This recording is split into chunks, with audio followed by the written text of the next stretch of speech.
Welcome to guiding growth and empowering prosperity.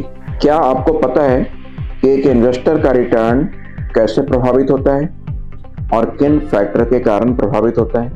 एक study में पाया गया है कि एक इन्वेस्टर का रिटर्न उनके 3 बेसिक बिहेवियर के कारण सबसे ज्यादा प्रभावित होता है। और पहले का नाम है ग्रिड, दूसरे का नाम है फियर और तीसरे का नाम है होप। इन 3 फैक्टर के बिहेवियर के कारण एक इन्वेस्टर अपने रिटर्न को काफी ज्यादा प्रभावित करता है। हम इसको अलग अलग तरीके से अलग अलग नाम देते हैं, but in general common language इसको हम बोलते हैं इन्वेस्टिंग बायसेज। ये कौन कौन से बायसेज हैं जिसकी वजह से इन्वेस्टर का रिटर्न प्रभावित होता है, मतलब उसके ऊपर उसकी रिस्क जो है बढ़ जाती है। इन बायसेज को हम एक एक करके हम अब समझते हैं। अब हम बात करते हैं उस पहले बायसेज की, जिसका नाम है अवेलेबिलिटी ह्यूरिस्टिक बायस।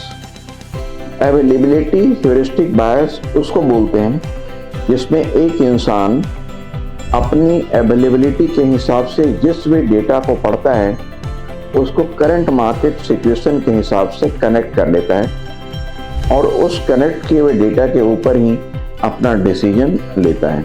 उसको कभी भी किसी अलग डेटा की स्टडी करने की जरूरत नहीं पड़ती या उस पर वो भरोसा नहीं करता, और उसका डिसीजन इस बात से बेस्ड होता है कि उस इंफॉर्मेशन को उसने रिसेंटली के अवेलेबल रिसोर्सेज के दरमियान उसने कहाँ कुछ पढ़ा और सुना है। जैसे आपने सुना होगा कि सोशल मीडिया पे किसी ने कोई कंटेंट देखा कि उसको एक अमुक स्टॉक्स खरीदनी चाहिए, और उस स्टॉक्स को देख करके वो आदमी बिना किसी उसकी डेटा को पढ़े हुए इस बात का डिसीजन ले लेता है और अपनी खरीदारी को अंजाम दे देता है। और इसी बायसनेस के तरीके को हम बोलते हैं अवेलेबिलिटी ह्यूरिस्टिक बायस, जिससे एक आम इन्वेस्टर को हमेशा बचना चाहिए और बच करके अपना डिसीजन उन डेटा के ऊपर लेना चाहिए जो उसको बचाने में मदद कर सके।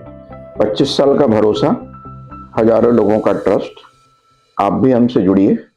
Connect with mentor wealth. Mutual fund investments are subject to market risks. Read all scheme related documents carefully.